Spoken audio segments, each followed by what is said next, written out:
নমস্কার বন্ধুরা, lazy cook চ্যানেলে আপনাদের সকলকে স্বাগত। আজ বানাচ্ছি গার্লিক পোটেটো। তো তার জন্য নিয়ে নিলাম প্রায় 450 গ্রামের মতো বেবি পোটেটো। নিয়েছি একটা মাঝারি সাইজের পেঁয়াজ, একটা টমেটো আর বেশ কিছুটা রসুন। এখানে 4টে শুকনো লঙ্কার একটু বীজটাকে ফেলে দিয়ে নিয়েছি। আর রসুন নিয়েছি প্রায় 15 থেকে 16 কোয়ার মতো। প্রথমে সেদ্ধ করা এই বেবি পোটেটোর সমস্ত খোসা ছাড়িয়ে পরিষ্কার করে রাখলাম। আর বেবি পোটেটো আমার ভীষণ প্রিয়, কিন্তু জানেন বাজারে খুব কমই মেলে। তো এগুলোকে অনলাইনেই অর্ডার করে নিয়েছি। আজকে এই জন্য বানাচ্ছি গার্লিক পোটেটো। খুব প্রিয়, সবার প্রিয়।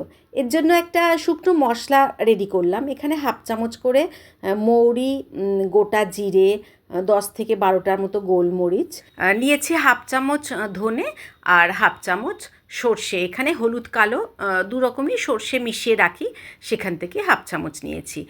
গ্যাসের ফ্লেমটা লোতে রেখেই বেশ কিছুক্ষণ এইভাবে ভেজে নেব। ভাজার সময় খুব সুন্দর একটা গন্ধ বেরোয়। তারপর এইভাবে ভেজে নিয়ে একটা মিক্সির জারের মধ্যে আমি এটাকে ভালো মতো গুঁড়ো করে নেব। তবে ফাইন পাউডার করব না, একটু গোটা গোটা রাখবো। প্লিজ বন্ধুরা পুরো ভিডিওটা দেখবেন। যদি ভালো লেগে থাকে একটু প্লিজ লাইক কমেন্ট শেয়ার করবেন। নতুন বন্ধুদের বলছি, যদি ভালো লেগে থাকে প্লিজ আমার চ্যানেলটাকে একটু সাবস্ক্রাইব করবেন। একটা প্লেটের মধ্যে এই গুঁড়ো করে রাখা সমস্ত মশলা ঢেলে নিলাম। ওই ফ্রাইং প্যানেই অল্প একটু জল দিলাম। এখানে 4 থেকে 5 চামচের মতোই জল দেব। এর মধ্যে দিয়ে দিলাম 4টে শুকনো লঙ্কা, রসুনের কোয়া আর কেটে রাখা পেঁয়াজ, আর দিয়ে দিলাম কেটে রাখা টমেটো। খুব ভালো করে নাড়িয়ে নিয়ে আমি এগুলোকে ফুটতে দেব। অবশ্য বেশ কিছুক্ষণ চাপা দিয়ে রাখবো। এই 2 থেকে 3 মিনিট একটু ঢাকা দিয়ে রাখলেই পেঁয়াজও গলে যাবে আর বাকি সব কিছু সেদ্ধ হয়ে যাবে। দেখুন খুব ভালো মতো জলও কমে গেছে আর ভালো মতো সেদ্ধ হয়ে গেছে। এবার ঠান্ডা করে এটাকেও আমি একটা মিক্সিং জারের মধ্যে পেস্ট করে নেব। শুকনো লঙ্কা থেকে ওর বীজগুলো ফেলে দিয়েছি, যাতে ঝালটা বেশি না হয়। শুধুমাত্র কালার আসার জন্যই আমি নিয়েছি।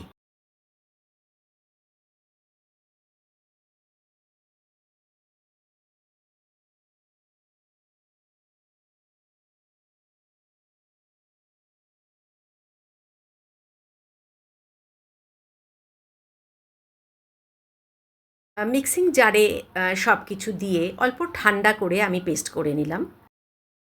এবার গ্যাসে কড়াই চাপিয়ে প্রায় 2 চামচের মতো আমি এখানে সর্ষের তেল দিলাম। খুব ভালো করে গরম করে আমি প্রথমে সেদ্ধ করা আলুগুলোকে একটু ভেজে নেব।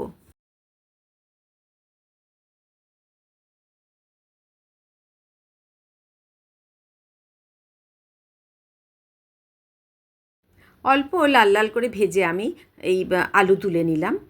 কড়াটাকে পরিষ্কার করে আবারও গ্যাসে চাপালাম। দিয়ে দিলাম 2 চামচের মতো সর্ষের তেল। তেল গরম করে ফোড়নে দিলাম হাফ চামচের মতো গোটা জিরে আর সর্ষে।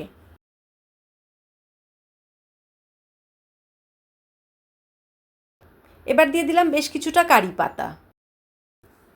অল্প নাড়াচাড়া করে দিয়ে দিলাম মশলার পেস্ট, মানে সেদ্ধ করা পেঁয়াজ, রসুন আর টমেটোর পেস্ট। এবার খুব ভালো করে সময় ধরে আমি মশলাটাকে কষাবো। 2 থেকে 3 মিনিট এইভাবে কষালেই মোটামুটি মশলা থেকে তেল ছেড়ে আসবে। মশলা থেকে তেল ছাড়লে একে একে দিয়ে দিলাম নুন, স্বাদ মতো নুন আর স্বাদ মতো চিনি। এখানে আমি হাফ চামচের মতো চিনি যোগ করেছি।